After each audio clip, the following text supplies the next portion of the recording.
In a small village, there named a girl Kaima who got admission to study nursing at the University of Benin. But her sick mother couldn't stop her from leaving the village for the city for her academic pursuits.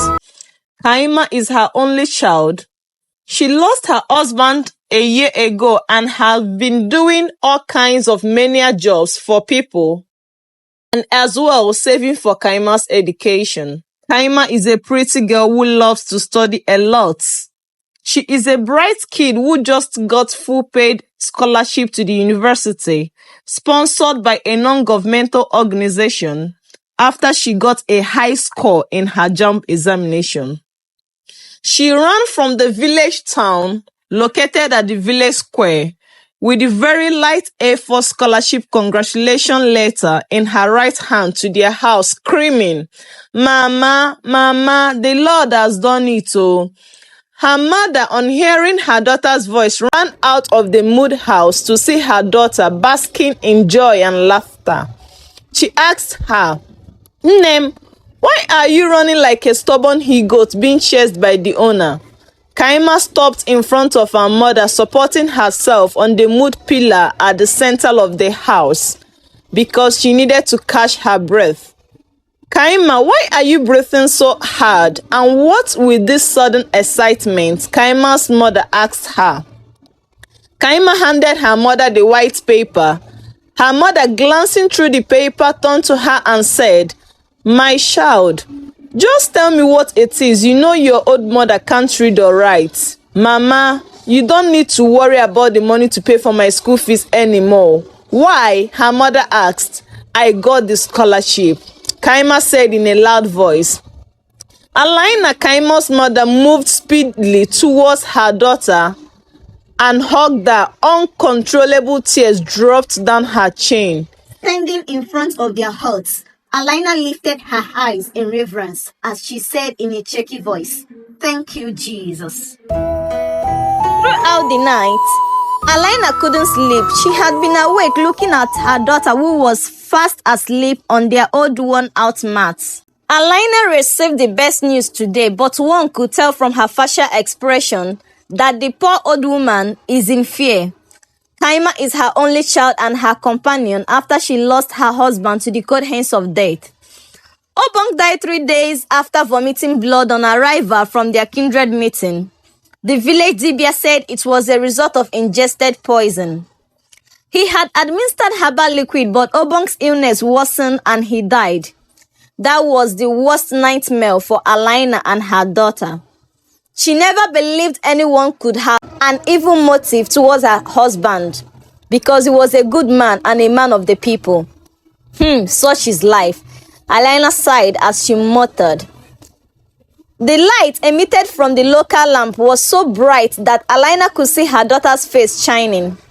Alaina stood up from the wooden stool she sat on and moved quietly to the charcoal pot at the center of their small room. Observing that the light was gradually dimming, she added more charcoal to the charcoal pot from the basket kept not far from the pot. The fire from the charcoal pot keeps the room very warm. "Kaima, Kaima," Alaina called her daughter as she tapped her. "Mama." Kaima opened her eyes and answered, "My daughter, please sit down." Kaima got up and sitting upright, she asked her mother, "Mama, it is still midnight. Is everything okay?" "Yes, I want to talk to you," Alaina said, sitting beside her daughter. She grabbed Kaima's hand and touching her shy, warm, tender hands, said, "You will be going to the city soon to pursue your education. Kaima, that is a new environment. And remember, this will be the very first time you'll be leaving this village. You are going to a new place, a new way of living, and very importantly, I won't be there to cheer on your pains, celebrations, and advice. I'll be here doing my work so that I can raise some money to send for you and also be gathering enough foodstuff to send to you. Please do not make me regret sending you to school." Alaina paused and looking straight into her daughter's eyes, she called, "Kaima." "Yes, Mama." "Avoid bad friends. Run away from boys, men, or any girl that would mislead you. I have raised you so well, but don't let the bad society change you." "Mama, I'm a girl with a big dream, Kaima said, trying to assure her mother. A girl with a big dream can be cut short if she gets pregnant out of wedlock. Imembuke, let your eyes be open at all times and stay away from men. They will escape, but you as a girl will bear the consequences. Please, do not bring shame to me. I will be here praying every day for your success and good health. And before you plan to leave, I will collect the village chief's mobile number so you can use anybody's phone there and let me know you got there safely. You can go back to sleep now. Thank you, Mama. Kaima thanked her mother. Kaima lay down with her mother beside her. She tried to sleep, but sleep was far off from her eyes. Her mind kept beating harder, and she wondered what life in Uniben would be like. But whatever it was, she was determined to make her mother proud and take her mother away from this poor village. She still had a lot going on in her mind, but slowly, sleep came like a thief and she was stolen. Kaima became a campus girl and was admired by almost all the boys in her department. She is very beautiful and always gets the attention of the campus boys. Her step is amazing and her smile is so charming that any guy who passes her always turns back to look at the pretty bean. The story of Kaima's beauty spread from their department to other departments too. Most both guys have told their stories of how Kaima rejected them and their gifts. The buzz kept spreading until Olatunde heard of the Johnny Just Come newcomer beauty named Kaima, who is making most guys in his department run helter-skelter in search of the latest and easiest update to win her over. Ola, as is called for short by his friends, came from a rich family. He is typically one of the rich kids who shows off wealth in school. During the matriculation ceremony, Kaima, wearing her gown, was walking towards the school hall when a red sporty car pulled over. The car window rolled down and the fair guy made a gesture for her to come. Kaima hissed and continued walking. This girl is playing hard to get, Ola said in annoyance. He off the car engine and opened the door, but just as he made to come down, he sat back again and reached for the star perfume on the passenger seat in his car. Getting hold of the glass object, he quickly spread the nice fragrance on his white shirt and dropping the perfume, he came out of the car, locked it and ran towards his crush who had walked some distance away from him. Some female students who saw Ola running were surprised as each whispered in twos or threes. They all know Ola, the rich kid who parades the school with different cars. He earned the name every girl's dream from the female students who keep crushing on him. Approaching Kaima, Ola stopped. Hey, damsel, he called. Kaima stopped and looked at the fair, handsome guy standing in front of him. She made to admire him but got hold of herself. I see, you're heading to the school hall for the matriculation ceremony. Now you know. Can you please be fast with whatever made you stop me? Kaima said to the guy. Okay, quick one, Ola said, nodding his head. He looked around to see students passing and looking at them, whispering only what God knows. He came closer to Kaima, who stood without making a move. My name is Ola, and I'm a 200 level student in biochemistry. Kaima looked at him and said, I do not see any need to introduce myself. It's okay, Kaima, Ola said, scratching his head. Oh, he knows my name already. Kaima laughs, and for the first time, she wonders who the mystery handsome guy is. He smells nice with a clean haircut and nice beard that is quite tempting to touch. Kaima was lost looking at the young man whose white shirt was sparkling, and from the unbuttoned upper chest region, one could easily see the soft black hairs on his chest. Looking down at his pants, the black-colored pearls showed a line indicating how well ironed the dress was. She couldn't stop looking and Ola didn't want to break the silence. He wanted her to get the message. Looking at his white shoes, she said in a low tone, this must have cost a fortune. Sorry, what do you say? Ola asked. Nothing, can I go now? Kaima replied, realizing she has been staring at the guy. One could easily mistake she has fallen so cheap for him. I don't usually do this. I have a very high prestige in this school, but the thought of you made me stand here. What I'm saying is that I would like to be by your side, assisting you as your guy. I'm not boasting, but I'm capable of taking care of every one of your expenses till you graduate. I like you and I would like you to be my girl, Ola said. Sorry, but I'm very contented with what my mother gives me. I am not interested in whatever relationship you're talking about. Again, I can't stand here anymore with you. Today is my matriculation day and I wouldn't want to be late, Kaima said, and made to go, but Ola held her hand. Kaima looked at the charming guy. At least give me your mobile number, he said to Kaima. Sorry, I don't have a phone, Kaima said, and slowly removing her hand, she walked away. Jumi opened the room to see her roommate crying. She quickly closed the door and walked towards Kaima's bunk. Kaima, is everything okay? Jumi asked, sitting on the student bed next to her roommate. Kaima continued crying and wiping her face with her hands. She said, I know I came from a poor home, but can they please stop promising me heaven and earth, all in the name of fake love? Jumi, hearing that, was confused and staring at her roommate with eyes demanding further explanation. Kaima, without wasting time, narrated her encounter with Ola to her. My sister, you have been telling me of the numerous teasing and we had always laughed about it and moved on, but this particular guy's case that made you weep is something I can't understand. Jumi, I am tempted to date Ola. He is super rich and can take care of me, but my mother's advice keeps ranting to my ears. Frankly speaking, I had no idea that there is something like buying handouts and paying so many departmental bills.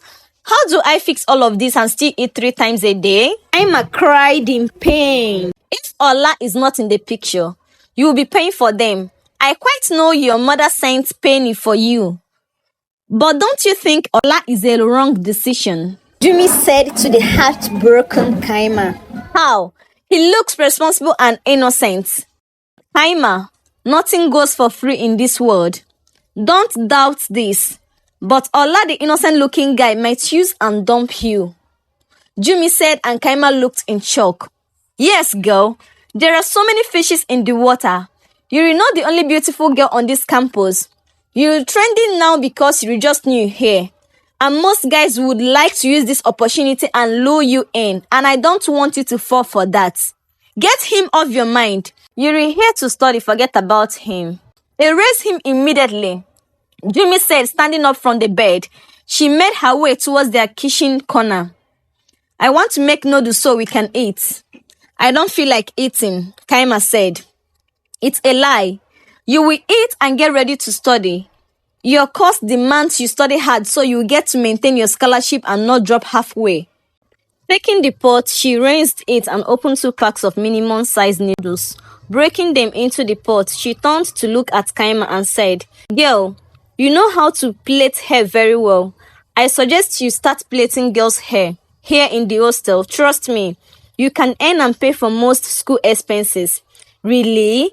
Kaima was amazed at such a wonderful idea. Yes, I will create awareness of that.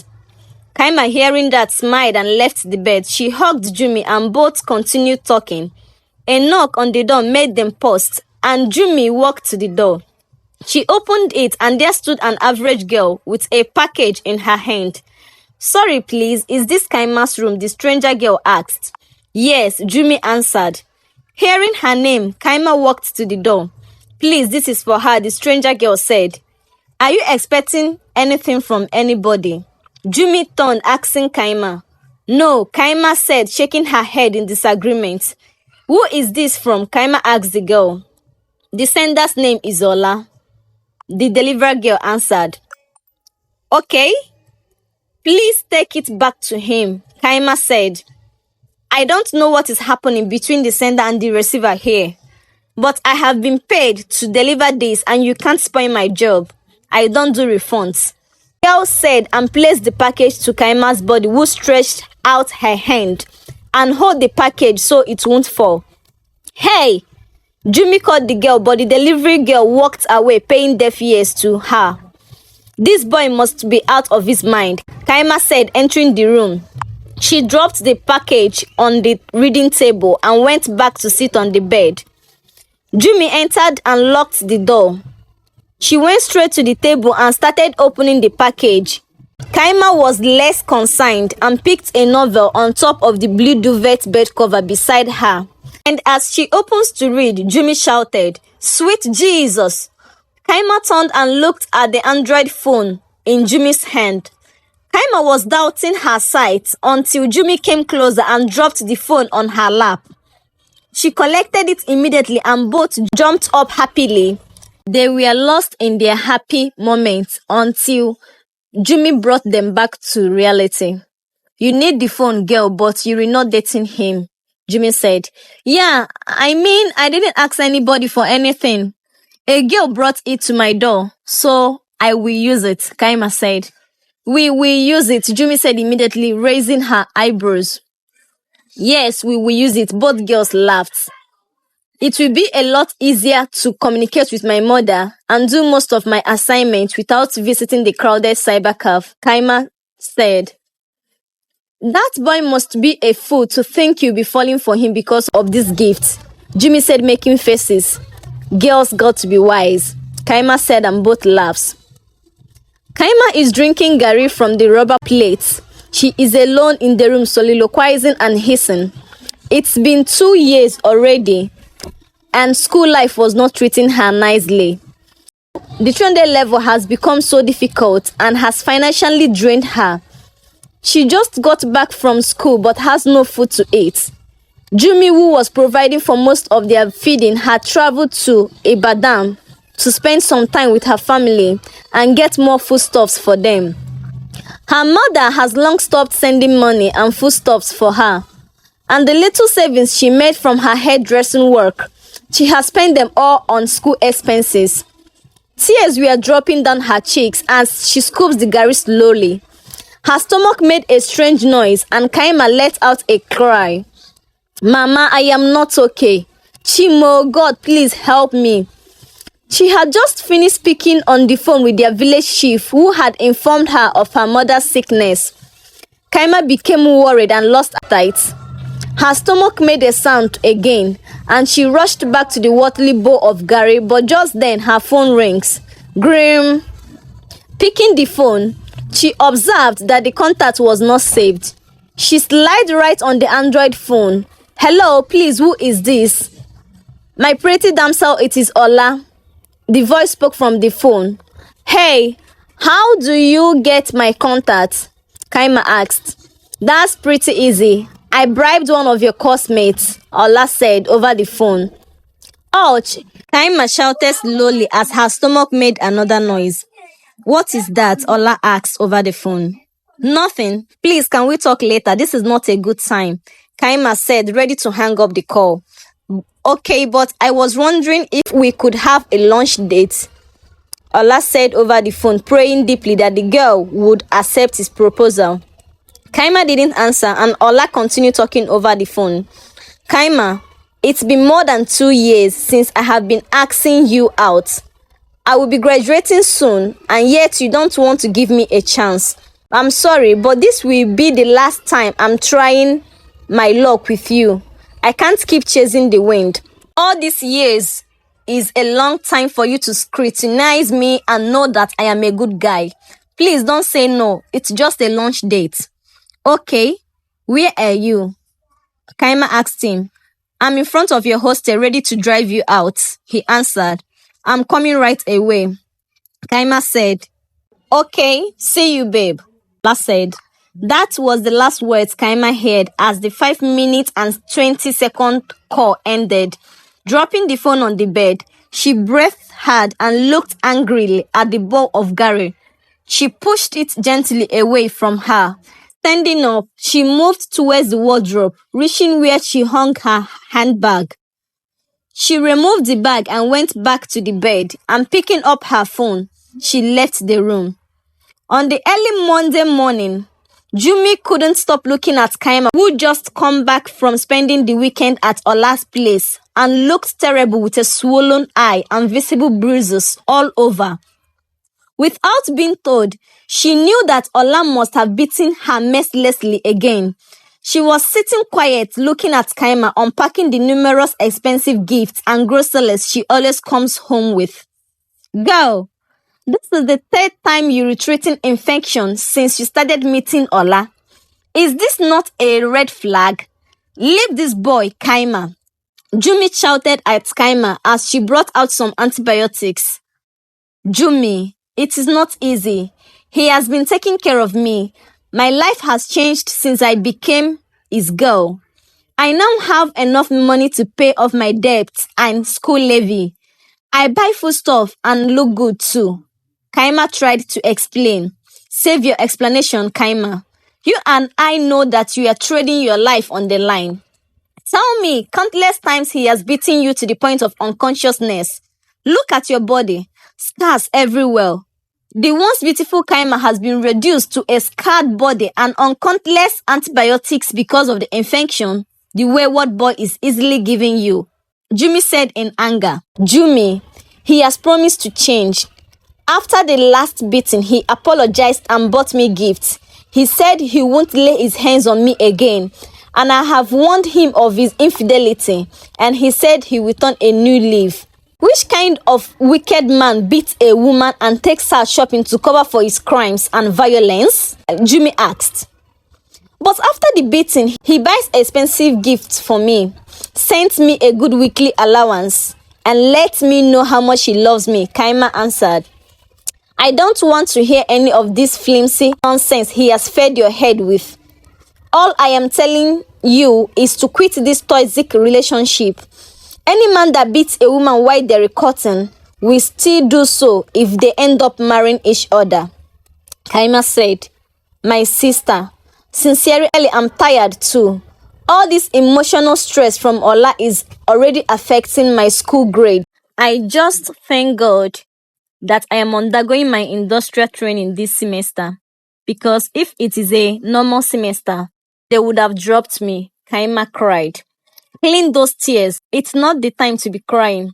It is the time to take action by saving yourself now. Jumi paused, looking at the girl who had already become a shadow of herself over the months of dating Ola. Within these few months, I have been accompanying you in and out of the school clinic. If it is not to undergo some lab tests for the series of infections you're having, it is to treat the bruises you get from Ola as a result of countless beating. My dear, days with a swollen face is not easy. You and I know that my mother is very sick and no longer sends any money to me.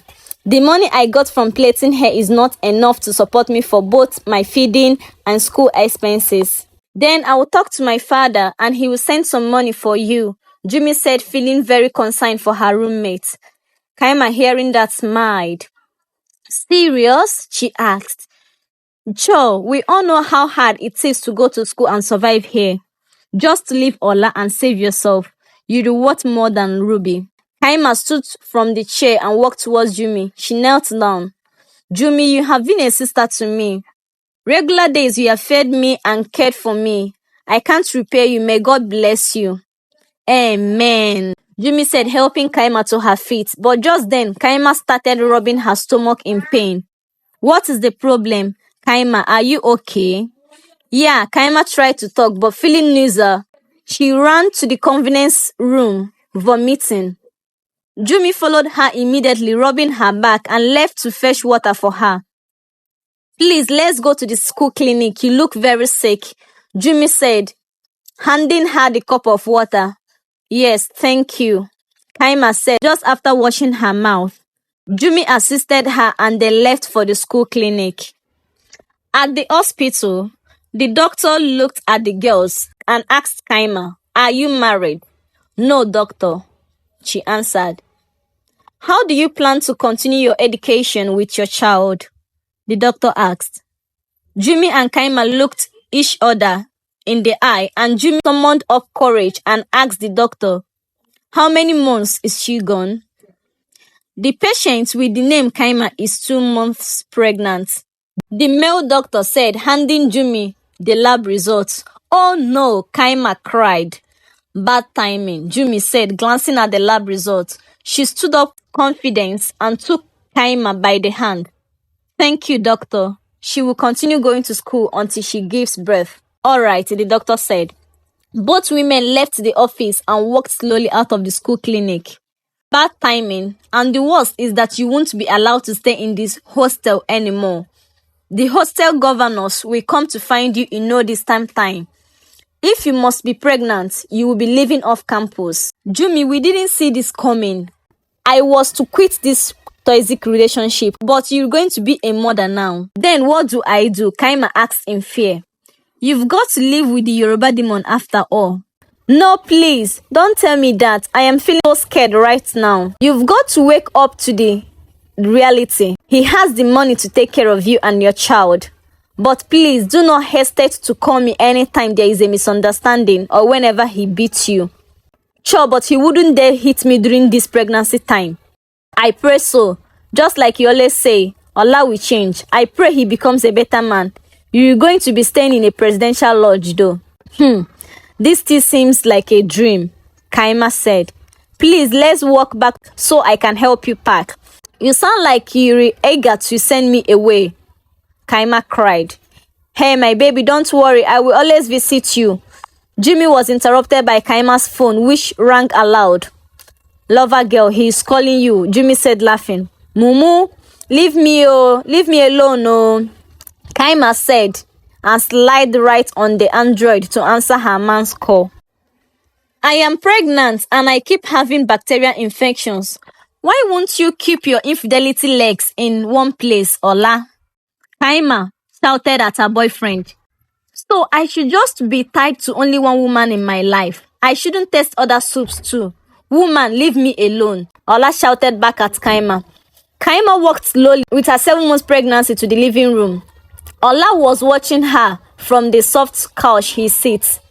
I don't blame you. You kept a pregnant girl at home and walk about flitting around with young girls. And I don't want you to talk to me in that manner again. I take care of you and I have the right to do whatever I want. I bet your sick mother doesn't know you're carrying a bastard. Hearing that, Kaima struggled to walk to Ola and reaching to him, she held him on his collar crying. You dare insult my mother and call your child a bastard. You put me in this family way and yet every day you make me feel less of myself. Does that make you a man? Kaima cried. Woman, if you don't leave my collar, I will beat you blue and black, Ola threatened her. Go on. It is not the first time you've insulted me and beaten me even with this pregnancy, Kaima said. She left Ola's collar and made to walk away. He pushed her. How dare you, mere woman, walk out on me? Ola shouted. Kaima landed on the tiled floor with her stomach. She let out a sharp cry, but Ola wouldn't hear. He approached her and gave her blows, and as he made to and looked for his cane, he saw blood dripping from Kaima's thigh. Ola ran to the center table in fear, picked his car key and ran out of the room. Kaima was screaming and shouting. She crawled slowly to the bedroom and picked up her phone, dialing Jumi's number, and she collapsed. Hello, Kaima, Jumi called over the phone. Hello, Kaima, please speak up. Kaima, is anything the problem?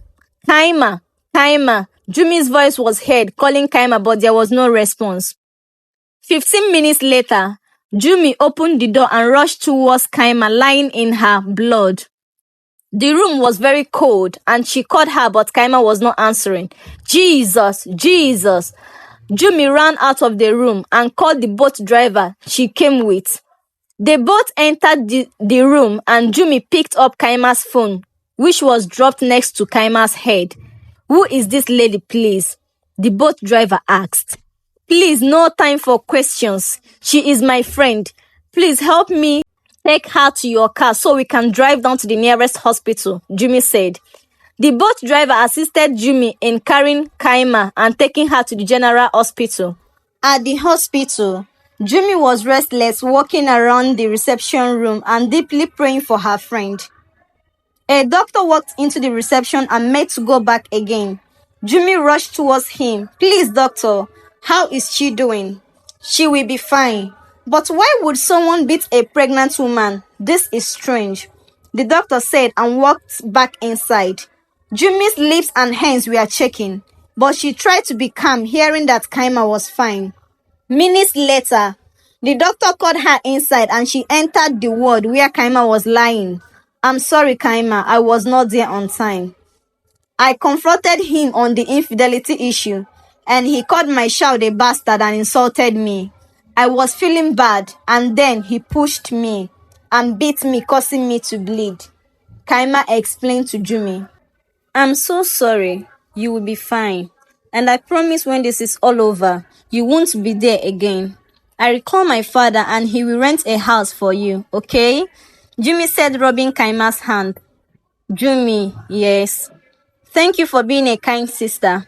Your goodness will never be forgotten in the land of the dead. Will you stop saying that? We are here together, Jumi said to Kaima. I know. If there were 100 of your kind of human, the world would have been a better place. Kaima said, You will be fine, my sister, Jumi said to her. Jumi, yes. They are about to operate on me and remove my twins. Jesus, Jumi shouted and turned towards the doctor. The doctor nodded silently. You see, before you arrived here, it was already late, and the best we can do right now is to remove the fetus to save her life and from further complications. Jumi, I'm a victim of circumstances, Kaima interrupted the doctor. Will you please stop saying silly things? Jumi said to Kaima. Jumi, Kaima called, I'm here with you. Please call my mother. Life is going out of me. Jumi made to talk, but Kaima's phone started ringing, and coincidentally, her mother was calling. Jumi picked up the phone, put it on speaker. She placed it near Kaima. Mother. Kaima, why are you speaking like that? Alaina said over the phone. Mama, I am sorry, Kaima said and breathed her last. Jumi ended the call quickly and started calling Kaima. The doctors paused the operation setting and started checking on Kaima. And the nurses dragged Jumi, who was wailing, outside. Jumi was outside shouting. She knew something was wrong. She felt it. There were cold goosebumps all over her, and she felt her head spinning and spinning.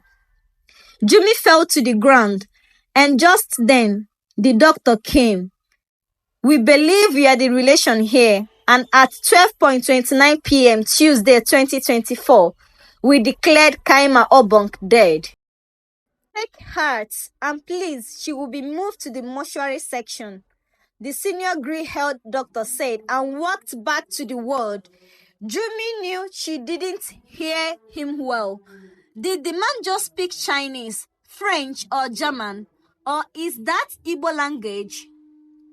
Hausa or Yoruba? Which among them did he speak? Because definitely she didn't hear him. Jumi still couldn't understand what was happening. Everything was moving so fast, and just then, the ward opened and Kaima's body, covered in a white hospital cloth, was slowly moved by nurses out of the main hospital. Jumi, realizing it is reality, shouted in pain, Jesus, Kaima, and ran towards the fresh corpse. Visitors who came to visit their various patients rushed and held her. Kaima, please don't leave me. Kaima, please don't leave me. Jumi was heard by everyone crying and screaming. Back on the campus, the news about Kaima's death spread like wildfire. The people who didn't know her wished they had interacted with her. It was then that all the students got to hear of how Kaima was severely beaten and abused by Ola, her boyfriend. This got the nursing girls at Kaima's level angry. The next day in school, all of the girls wore black, carrying different cardboard with write-ups. Stop girl child violence. Girls, please leave that toxic relationship. Ola must leave the school. Ola is a beast. Justice for Kaima.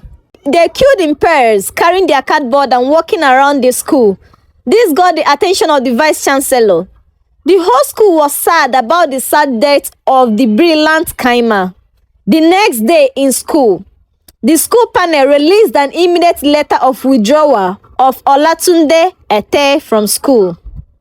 Seeing that, the girls were very happy that their peaceful protest was productive, but the reality remained that Kaima was no more in the land of living. Police directed from the human rights swarmed in search of Ola, who has been declared wanted, but the boy was nowhere to be found. Alaina was sitting in front of her mud house with a wrapper covering her as she was feeling cold. She still didn't understand why her friend's child said they were coming together from their school to the village. What could have happened? And why is Kaima coming in the company of her friends? This is the first time this has happened. And why won't the so-called friend allow her to speak with Kaima on the phone? What is going on? After the last call with Kaima, she has been having strange, fearful dreams and her sickness has worsened.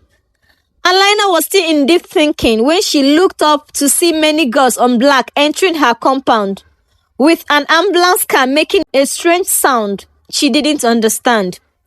Alaina was looking at them, and she was too weak to stand up. Jimmy, alongside the village chief and some women who has followed them from the village square, walked to her. "Mama, we brought your daughter."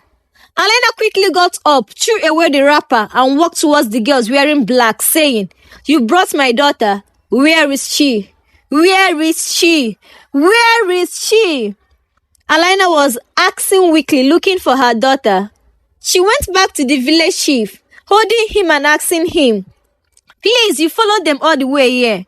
Where is my daughter?" Kaima's coffin was brought out from the ambulance and laid down on the ground.